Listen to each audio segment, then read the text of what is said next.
Okay, Assalamualaikum guys, selamat petang. Hari ni saya nak tutorial lagu Avenged Sevenfold, So Far Away. Dekat dia punya solo tengah tu kot.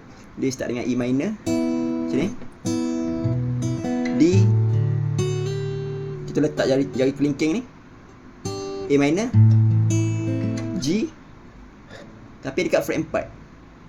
1, 2, 3, 4. G kat fret 4. Lepas tu slide kat 2, D, C major 7.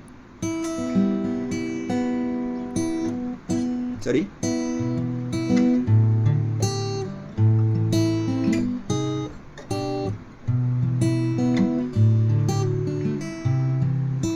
Okay, so dekat dia punya, lepas tu dekat dia punya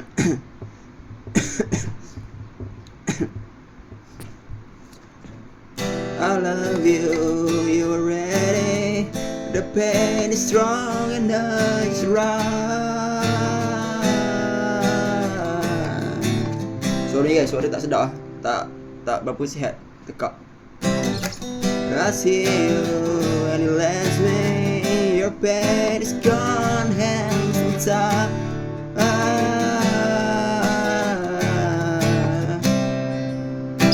So far away.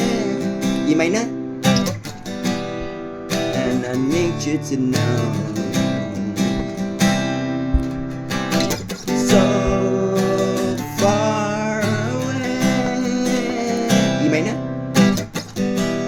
and I need you to know.